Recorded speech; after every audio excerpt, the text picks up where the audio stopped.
Yes, hello po. Good evening, good afternoon to all of you. Hello. My first question is for, of course, Mr. Coco Martin. Ano po ang ginagawa niyo to balance ang pagiging director and actor? How do you prepare? Actually, nagtagalog siya, magtatagalog ako. Hindi, ano, Sige po, thank you. Honestly, sabi ko sa buhay ko, nung nag-aartista ako, sabi ko hindi ko naman pinangarap talaga maging artista. Siguro sa pakikipagsapalaran, sa kahirapan ng buhay, nung nakakita ko ng oportunidad na dito kikita, sinamantala ko yung pagkakataon. Na hindi ko talaga siya tinitignan na parang gusto ko talaga maging artista. Basta ang tingin ko dati, racket lang to. Basta kikita ko, titirahin ko yan. Pero nung nakita ko na parang hindi na siya racket eh. Nung napamahal na sa akin yung trabaho ko, nakita ko na parang may oportunidad pala na parang maging totoo siyang hanap buhay. Kaya pinahalagahan ko siya at talagang nakinig ako, inaral ko kung paano talaga yung maging profesyon itong bagay na to. Yung pagiging director, siguro sa pagiging interest ko sa mundong ginagalawan ko o sa industriyang to, hindi ko namamalayan ng mga panahon na nagsisimula ako. Hindi kasi ako yung tipong artista na lagi nakatambay sa tent at nakikipagkwentuhan sa mga kapwa-artista ko. Mahilig ako na nasa labas, ang kakwentuhan ko yung mga staff sa mga cameraman. Tapos lagi ako nakikinig kung paano nagbibigay ng instruction yung director, pati yung mga writers, kung paano nila binubuo yung script o yung kwento. Hindi ko namamalayan na nakakapag-aral na pala ako nung dahan-dahan.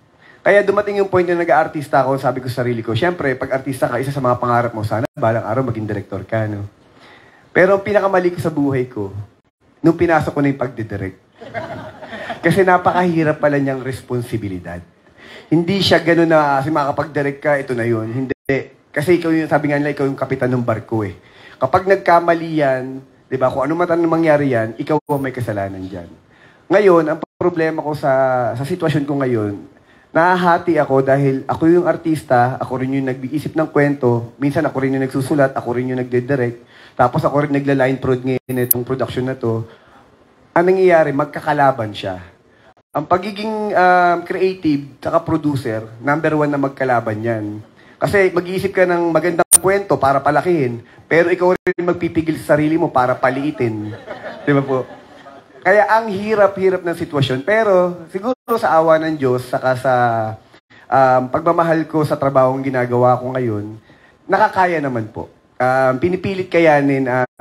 Talagang, kasi ang goal ko, naiinggit ako honestly sa mga Korean telenovela na lumalabas ngayon na sobra siyang na-appreciate at gusto ng mga Pilipino. Na para sa akin, ang sinasabi ko, kayang-kaya rin natin gawin yung mga Pilipino.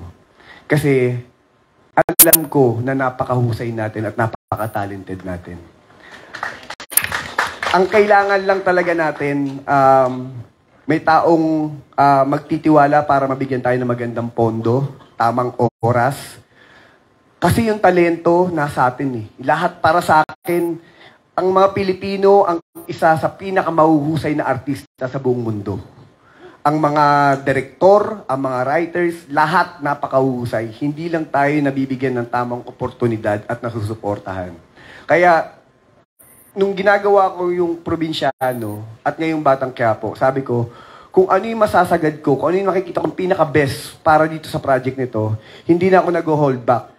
Ginagawa ko, sinasagad ko na kasi bakit? Nangangarap ako na sana mapansin din tayo. Kagaya nung mga indie films natin ang napapansin sa abroad. Na maliit yung budget, nakakalaban tayo sa pinakamalalaking film festival at tayo pa yung nananalo. Kaya sana itong Batang Quiapo at hindi lang ito at yung iba pang mga show ng ABS-CBN at ng ibang network, sana this time, sa taong ito, tayo naman na mapansin ng ibang bansa. Yun po. Totoo yan. Someone told me exactly what Coco shared to an international award-winning actress. Exactly what Coco shared just now. MJ, ba Nikki? Si Nikki first. Nikki, are you good? Oh, one more question po, just to take advantage of the opportunity. Go ahead. For my question is for Lovey. Hi, Lovey. Nice to see you again. Hi, nice to see you. You're the type of artist who is just so grateful for all of the projects that you receive. You sometimes even publicly fangirl over your fellow artists, which is so relatable. What was your reaction when this project was brought to you, and you found out that you were going with such a star-studded cast? Yeah, honestly, I had this interview a few years ago, and I was asked, what's your favorite movie of your dad? And I remember mentioning Batang Quiapo. And then that was probably more than 5 years ago. And then suddenly, ito yung nangyari. So talagang, I'm just so grateful to be part of it. Because first of all, what a wonderful cast. And, with Dreamscape and ABS-CBN and CCM as well.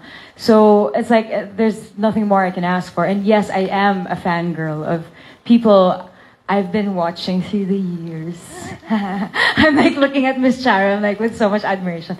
And everyone here. So I'm just, yeah, and I actually saw Miss Maricel Soriano a few days ago at niyakap ko siya because I was like, oh my God, I can't believe na gagawin ko yung Batang Quiapo. And so, yeah, sarap mag-fangirl and I'm very honest about, how I feel when I see people I admire. So, yeah.